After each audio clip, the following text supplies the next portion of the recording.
السلام علیکم رحمۃ اللہ، کیسے ہیں آپ؟ امید کرتی ہوں آپ خیریت سے ہوں گے۔ اللہ سے دعا کرتی ہوں اللہ تعالیٰ آپ کو خیر و عافیت سے رکھے اور آپ کے علم میں مزید اضافہ عطا فرمائے، آمین۔ آج ہم سورۃ الانبیاء پارہ نمبر 17 کا رکوع نمبر 4 پڑھیں گے انشاءاللہ تعالیٰ۔ شروع کرتی ہوں اللہ کے نام سے۔ اعوذ باللہ السمیع العلیم من الشیطان الرجیم، بسم اللہ الرحمن الرحیم۔ قل من يكلؤكم بالليل والنهار من الرحمن بل هم عن ذکر ربهم معرضون۔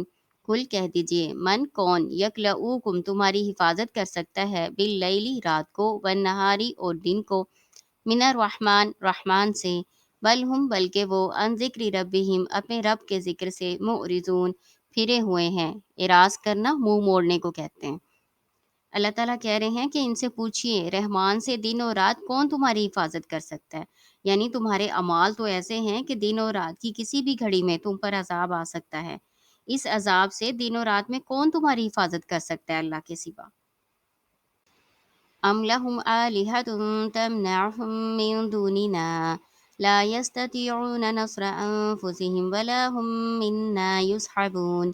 ام کیا، لہم ان کے لیے، آلہۃ معبود ہیں، تمنعہم وہ ان کو بچا لیں گے، من دوننا ہمارے سوا، لا یستطیعون نہیں وہ استطاعت رکھتے، نصر انفسہم اپنے آپ کی مدد کرنے کی، ولا ہم منا اور نہ وہ ہم سے، یصحبون مفارقت یا مصاحبت دیے جائیں گے۔ اللہ تعالیٰ کہہ رہے ہیں کیا ہمارے سوا ان کے کوئی اور بھی معبود ہیں جو انہیں مصیبتوں سے بچا لیں؟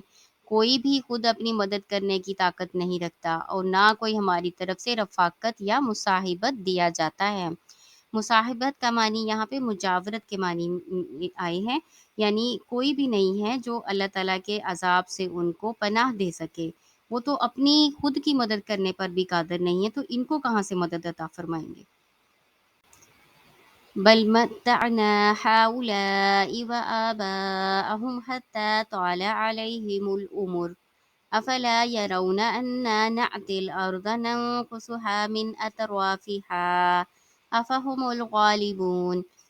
بلکہ متعنا ہم نے فائدہ دیا، ہؤلاء ان کو، وآباءهم اور ان کے آباء و اجداد کو، حتیٰ یہاں تک کہ طال لمبی ہو گئی، علیہم ان پر، عمر، افلا یرونا کیا پھر وہ نہیں دیکھتے، انا بے شک ہم، نأتی آ رہے ہیں، ارضا زمین کو، ننکسوہا ہم گھٹاتے جا رہے ہیں اس کو، من اطرافہا اس کے کناروں سے، افہم الغالبون کیا پھر وہ غالب آنے والے ہیں۔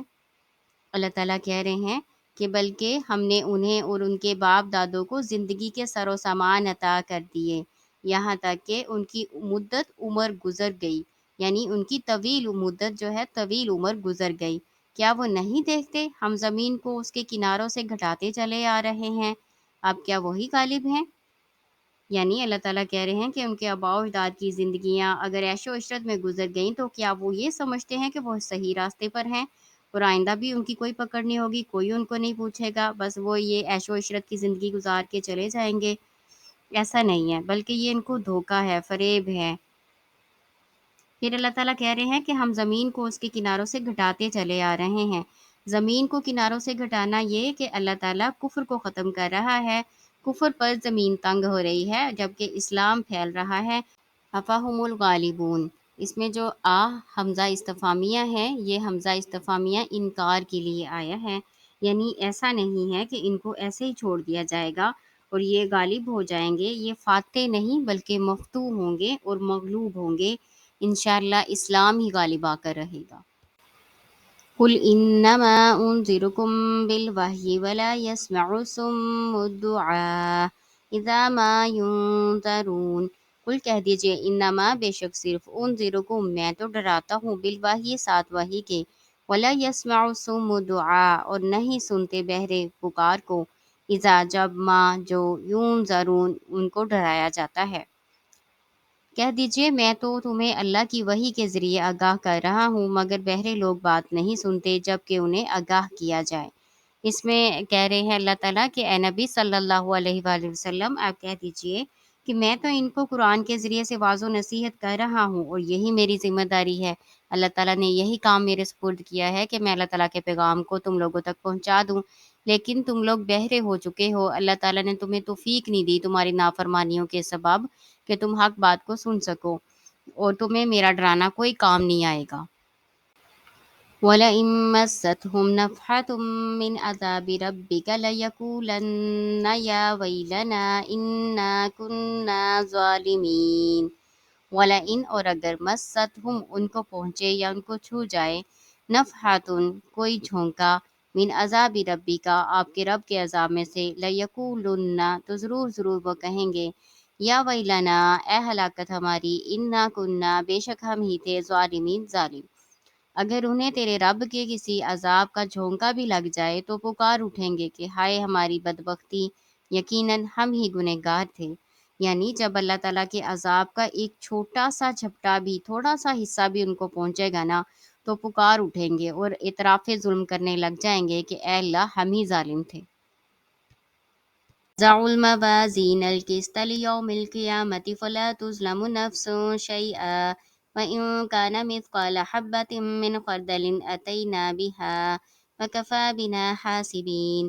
ونضع اور ہم رکھیں گے، موازین ترازو، قسط انصاف کا، لیوم القیامت قیامت کے دن کے لیے، فلا تظلم پھر نہیں ظلم کیا جائے گا، نفس کسی جان پر، شیئا کچھ بھی، وَإِن كَانَ اور اگرچہ ہو، مسکالا برابر، حبتن دانے کے، من خردل رائی کے، اتینا بہا ہم اسے لائیں گے، وکفا بنا حاسبین اور کافی ہیں ہم حساب لینے والے۔ قیامت کے دن ہم درمیان میں لا کے رکھیں گے ٹھیک ٹھیک تولنے والی ترازو کو، پھر کسی پر کچھ بھی ظلم نہ کیا جائے گا، اور اگر ایک رائی کے دانے کے برابر بھی عمل ہوگا ہم اسے لا حاضر کریں گے، اور ہم کافی ہیں حساب کرنے والے۔ موازین جمع کا صیغہ ہے، اس کا واحد میزان ہوتا ہے، میزان ایک ترازو، موازین زیادہ ترازو، یعنی یہ تقویم کے لیے آیا ہے یا پھر اعمال زیادہ ہوں گے اس لیے جمع کا صیغہ استعمال کیا گیا ہے۔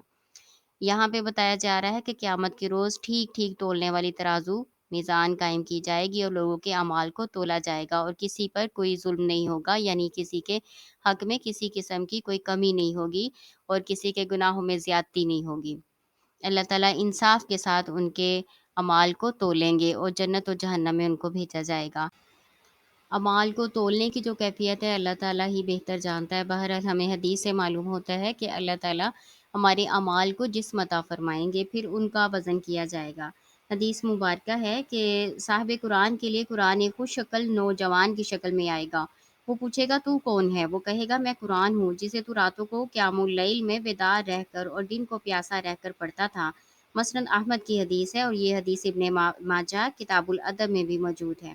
اسی طرح مومن کی قبر میں عمل صالح ایک خوش رنگ معطر نوجوان کی شکل میں آئے گا، اور کافر و منافق کے پاس اس کے برعکس شکل میں اس کے اعمال آئیں گے۔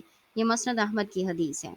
اس کے علاوہ ایک اور حدیث ہے جس میں آپ صلی اللہ علیہ وآلہ وسلم فرماتے ہیں کہ قیامت کے دن ایک موٹا تازہ آدمی آئے گا لیکن میزان میں اس کا وزن مچھر کے پر کے برابر بھی نہیں ہوگا۔ تو اس سے پتہ چلتا ہے کہ یا تو اعمال کو جسم دے دیے جائیں گے پھر ان کو تولا جائے گا، یا پھر جو اعمال کرنے والے ہیں یعنی ہم لوگ ہیں ہمارے ہی وزن کیے جائیں گے، اور ہمارے اعمال کی نسبت سے ہمارے جو وزن ہوں گے۔ وَلَقَدْ آتَيْنَا مُوسَىٰ وَهَارُونَ الْفُرْقَانَ وَضِيَاءً وَذِكْرًا لِّلْمُتَّقِينَ۔ وَلَقَدْ اور بلا شبہ آتَيْنَا ہم نے دی، موسیٰ وہارون موسیٰ اور ہارون علیہ السلام کو، فرقانہ فرقان، وضیاءً اور نور، وذکراً اور نصیحت، للمتقین متقیوں کے لیے۔ بلا شبہ یہ بالکل سچ ہے کہ ہم نے موسیٰ و ہارون علیہ السلام کو فیصلے کرنے والی، نورانی اور پرہیزگاروں کے لیے واضح و نصیحت والی کتاب عطا فرمائی ہے۔ اللہ تعالیٰ کہہ رہے ہیں کہ موسیٰ علیہ السلام اور ہارون علیہ السلام کو ہم نے فرقان عطا فرمائی۔ فرقان سے مراد تورات ہے، یہاں پہ تورات کی صفات بیان کی جا رہی ہیں کہ سب سے پہلے فرقان، حق اور باطل کو جدا کر دینے والی کتاب، وضیاءً اور نور روشنی، وذکراً اور ہدایت، یہ ساری صفات ہیں۔ اور قرآن کے لیے بھی بلکہ اللہ تعالیٰ کی ساری کتابوں کے لیے یہی صفات استعمال ہوتی ہیں، وہ حق اور باطل کو جدا بھی کرتی ہیں اور ہدایت کی روشنی بھی ہوتی ہیں اور نصیحت بھی ہوتی ہیں۔ یہاں پہ خاص طور پر ذکر متقین کا کیا گیا کہ متقین کے لیے یہ ہدایت ہے، فرقان ہے اور نور ہے۔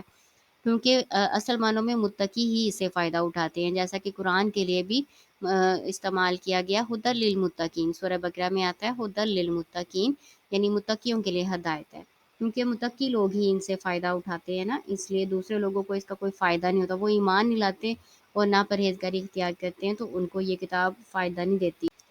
الذین یخشون ربهم بالغیب وهم من الساعة مشفقون، الذین وہ جو یخشون ڈرتے ہیں ربهم اپنے رب سے بالغیبی ساتھ غیب کے، وهم اور وہ من الساعة قیامت سے مشفقون ڈرنے والے ہیں۔ وہ لوگ جو اپنے رب سے بن دیکھے خوف کھاتے ہیں اور قیامت کے تصور سے کانپتے رہتے ہیں۔ یہاں متقین کی صفات بیان کی گئی ہیں۔ اللہ تعالیٰ کہتے ہیں کہ وہ لوگ جن کے اندر دو خاص طور پر خصوصیت ہوتی ہیں وہ متقی ہیں۔ یہاں پہ اللہ تعالیٰ کا خشوع خضوع بتایا گیا کہ اللہ تعالیٰ سے ڈرتے ہیں بغیر دیکھے، اور پھر ساتھ ذکر کیا گیا کہ قیامت سے وہ خاص طور پر ڈر رکھتے ہیں کہ قیامت قائم ہونی ہے اور ہمیں اپنے اعمال کی جواب دہی کرنا پڑے گی، اس تصور سے وہ کانپتے رہتے ہیں۔ وَهَذَا ذِكْرٌ مُبَارَكٌ أَنزَلْنَاهُ أَفَأَنتُمْ لَهُ مُنْكِرُونَ، وَهَذَا اور یہ ذکر مبارکن برکت والا، انزلناہ ہم نے اس کو نازل فرمایا، افانتم کیا پھر تم لہو اس کے منکرون انکاری ہو، انکار کرنے والے ہو۔ اور یہ نصیحت و برکت والا قرآن بھی ہم نے ہی نازل فرمایا ہے، کیا پھر تم اس کے منکر ہو۔ اللہ تعالیٰ کہتے ہیں کہ یہ جو قرآن ہے یہ برکت والا، اس کو ہم نے نازل فرمایا، تو تم اس کا انکار کیوں کرتے ہو، حالانکہ تم اس بات کا اعتراف کرتے ہو کہ تورات اللہ تعالیٰ کی جانب سے نازل ہوئی تھی، تو یہ قرآن بھی تو اسی اللہ تعالیٰ کا اتارا ہوا ہے نا، اس کا کیوں انکار کرتے ہو۔ اگر تم تورات کو مانتے ہو کہ وہ اللہ کی کتاب تھی، تو یہ قرآن بھی برکت والا اللہ نے ہی اتارا ہے۔